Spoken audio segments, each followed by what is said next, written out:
Students, आज हम class 10th की केमिस्ट्री का चैप्टर 15 है जो उसका टॉपिक पढ़ेंगे वाटरबोर्न डिजीजेस, यानी कि जो पानी कंटेमिनेटेड फॉर्म है उसके पीने से कौन कौन सी डिजीजेस पैदा होंगी, यानी कि ऐसी डिजीजेस जो कि पोल्यूटेड वाटर को पीने की वजह से पैदा हो या ऐसी फूड हम खाएं जो कि कंटेमिनेटेड वाटर से प्रिपेयर की गई है उन की वजह से जो पैदा होने वाली डिजीजेस हैं उन्हें हम वाटरबोर्न डिजीजेस कहेंगे। तो ये एस्टिमेट किया कि तकरीबन जो 80% बीमारी है या जो बीमारियां पैदा हो रही हैं, ठीक है, दुनिया के अंदर किस वजह से हो रही है, वो जो है सफाई का निजाम जो है बेहतर ना होने की वजह से, यानी कि lack of sanitation and due to drinking contaminated और पोल्यूटेड वाटर, ठीक है, यानी कि जो कंटेमिनेटेड और पोल्यूटेड वाटर हम पीते हैं या उससे खुराक प्रिपेयर की हुई खाते हैं तो उस वजह से बहुत सारे डिसऑर्डर्स हो सकते हैं, सिकनेस हो सकती है। तो ऐसी तकरीबन जो डिजीजेस हुई हैं वो कौन कौन सी है वो हम पढ़ेंगे अभी। तो ये जो डिजीजेस हैं जो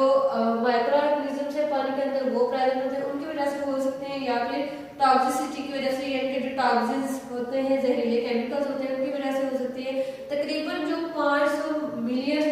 पीपल हैं, लोग हैं, वो इस इन वाटरबोर्न डिजीजेस की वजह से वाटरबोर्न डिजीजेस पाई जाती है। कंटेमिनेटेड वाटर पीने की वजह से उनमें ये बहुत सारी बीमारियां पाई जाती हैं, यानी कि 500 मिलियन लोग दुनिया के अंदर ऐसे हैं जिनमें कंटेमिनेटेड वाटर पीने की वजह से बीमारियां फैली हुई। तो फर्स्ट ऑफ ऑल हम पढ़ेंगे कि कौन कौन सी डिजीजेस हैं। तो फर्स्ट है, देखिए, कोलरा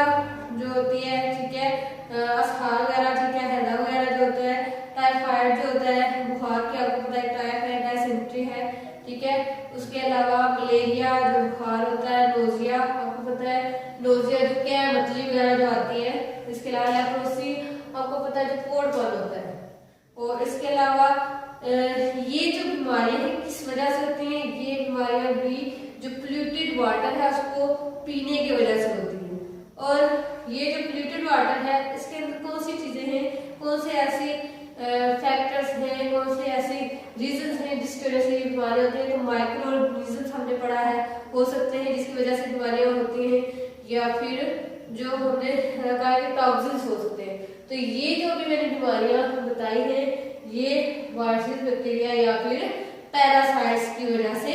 होती है। उसके बाद जो आपको पता है जो वाटरबोर्न माइक्रो ऑर्गेनिज्म है दैट इज प्रोटोजोआ, वो कौन सी बीमारी का आवाज करता है, आपको पता है जो पेट की बीमारी होती है, गैस्ट्रो इंटेस्टाइनल इलनेस, यानी कि जो अंतों की वजह से जो अंतों के अंदर बीमारियां होती है वो कौन कौन सी है, डायरिया है जैसे,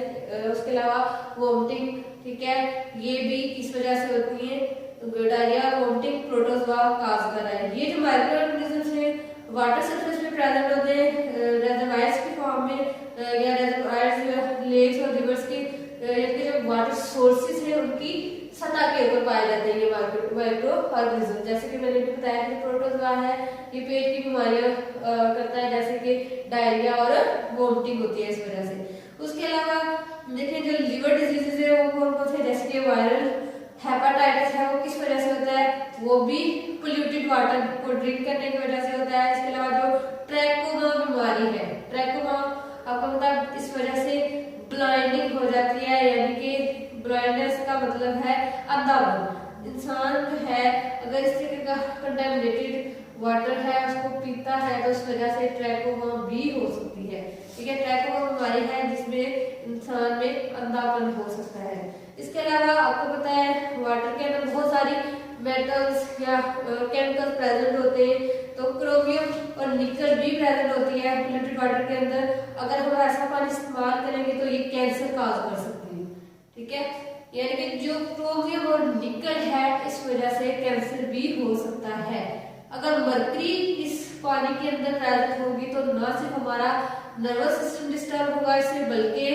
दिल की बीमारियां भी हो सकती हैं, ठीक है, यानी कि ये जो मेटल वगैरह प्रेजेंट होंगी, अगर मेटल और नॉन मेटल या इस तरीके के केमिकल अगर प्रेजेंट होंगे तो भी जो है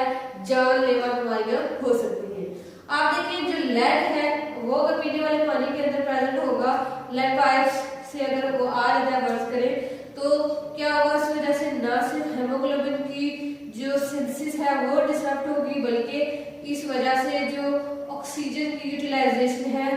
और जो ग्लूकोज है लाइफ मेंटेन करने के लिए जो जरूरी है वो भी जो है कम हो जाएगी। ठीक है, जिसकी वजह से हमारा जो आपको पता है हेमोग्लोबिन है वो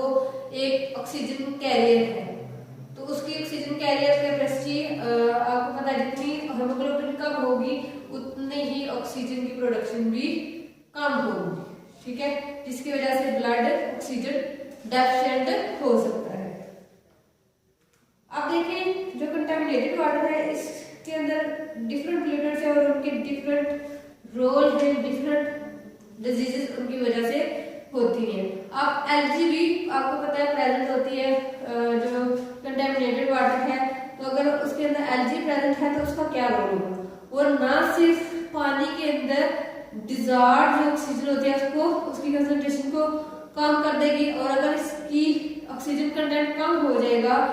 पानी के अंदर तो हम इस प्रोसेस को यूट्रोफिकेशन भी कह सकते हैं, यानी कि जो डिजॉल्व ऑक्सीजन है उसकी कंसंट्रेशन को एलजी कम कर देगी, रिड्यूस कर देगी, तो जिसकी वजह से जो ऑक्सीजन कंटेंट है पानी के अंदर कम हो जाएगा। इस प्रोसेस को हम यूट्रोफिकेशन कहते हैं। और जो डिजॉल्व ऑक्सीजन है अगर पानी के अंदर कम हो जाती है तो जो एक्वेटिक एनिमल्स हैं जैसे कि फिश वगैरह उनकी जो नस्ल में है ग्रोथ है वो भी रुक जाती है। उसके अलावा हम आपको पता है आजकल एग्रीकल्चर के अंदर फर्टिलाइजर्स यूज करते हैं और जिसकी वजह से इन्वायरमेंटल पोल्यूशन इंक्रीज हो गई है, और अगर इन्वायरमेंटल पोल्यूशन इंक्रीज होगी तो आपको पता है इस तरीके की डिजीजेस भी बहुत ज्यादा हो जाएंगी। वाटर कंटेमिनेट है तो वाटर बोर्न डिजीजेस भी मजीद फैलेंगी। और जो एनिमल वेस्ट होता है जब हम उनको नहरों वगैरह में नदी नालों में फेंकते हैं तो ये भी वाटर पोल्यूशन का ही जरिया है। तो हमने बहुत सारी ऐसी डिजीजेस पढ़ी हैं जो कि कंटेमिनेटेड वाटर की वजह से प्रोड्यूस होते हैं। तो हमें चाहिए कि पीने से पहले जो है पानी की क्वालिटी का पता होना चाहिए कि वो किस तरीके का पानी हम यूज कर रहे हैं। अगर हमें पता है कि पानी कंटेमिनेटेड है, प्योरीफायर नहीं है, तो हमें पता होना चाहिए इस वजह से कौन सी डिजीजेस पैदा हो सकती हैं, हम किन बीमारियों का शिकार हो सकते हैं। तो पानी को प्योरीफाई करने के तरीके भी हमें पता होने चाहिए। तो आई होप सो स्टूडेंट्स आपको पता चल गया होगा कि वाटर बोर्न डिजीजेस क्या होती हैं और जो है कौन कौन सी होती है, ठीक है, और उनके सोर्सेज क्या है। ठीक है, ओके स्टूडेंट्स, अपना ख्याल रखिएगा। अल्लाह हाफिज़।